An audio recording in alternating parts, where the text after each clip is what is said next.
मंत्रालय ने शनिवार को अनलॉक 4.0 की गाइडलाइंस जारी कर दी हैं। अनलॉक 4 के तहत दिल्ली में मेट्रो का संचालन 7 सितंबर से सिलसिलेवार तरीके से शुरू होने जा रहा है। कोविड महामारी को देखते हुए दिल्ली मेट्रो के नियमों में कुछ फेरबदल किए गए हैं, जिसके अनुसार दिल्ली मेट्रो में सफर के लिए अब टोकन नहीं मिलेगा। यात्रा के लिए मेट्रो कार्ड होना जरूरी होगा। DMRC phase wise metro stations को खोलने पर विचार कर रही है, लिहाजा शुरुआत में सभी स्टेशनों पर मेट्रो ट्रेन नहीं रुकेगी। जो भी मेट्रो स्टेशन खोले जाएंगे, वहां स्टेशन के बाहर थर्मल चेकिंग व सैनिटाइजर्स की व्यवस्था की जाएगी। यात्रियों को मास्क पहनना जरूरी होगा।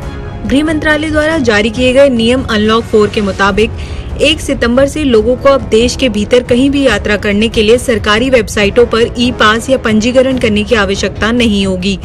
एक राज्य से दूसरे राज्य या एक जिले से दूसरे जिले में आवाजाही पर कोई प्रतिबंध नहीं होगा। केंद्रीय गृह मंत्रालय ने सभी राज्यों को कहा है कि आप कंटेनमेंट जोन के बाहर अपना लोकल लॉकडाउन नहीं लगा सकते। ये इसलिए अहम है क्योंकि केंद्र सरकार के लॉकडाउन हटाने के बाद बहुत से राज्य अपना लॉकडाउन लगा रहे थे। साथ ही केंद्र ने इस बात को भी दोहराया कि लोगों की एक राज्य से दूसरे राज्य या एक ही राज्य के अंदर आवाजाही पर ना तो कोई रोक होगी और ना किसी तरह की इजाजत की जरूरत होगी।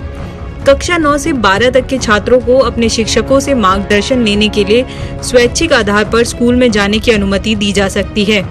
ये उनके माता पिता या अभिभावकों की लिखित सहमति के बाद होगा। उच्च शिक्षा संस्थानों में केवल रिसर्च स्कॉलर्स और टेक्निकल और प्रोफेशनल प्रोग्राम के पोस्ट ग्रेजुएट छात्रों के लिए प्रयोगशाला या प्रायोगिक कार्यों की आवश्यकता होती है। उच्च शिक्षा विभाग द्वारा गृह मंत्रालय के परामर्श से स्थिति के मूल्यांकन के आधार पर और राज्यों व केंद्र शासित प्रदेशों में कोविड-19 की घटनाओं को ध्यान में रखते हुए अनुमति दी जाएगी। मार्च के बाद से पहली बार 21 सितंबर से धार्मिक आयोजन में 100 लोगों के शामिल होने की भी इजाजत दे दी गई है।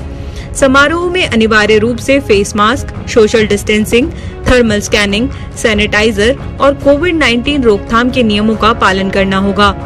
सिनेमा हॉल, स्विमिंग पूल, अंतर्राष्ट्रीय उड़ानें और कुछ विशेष मामलों को छोड़कर अभी भी बंद रहेंगे।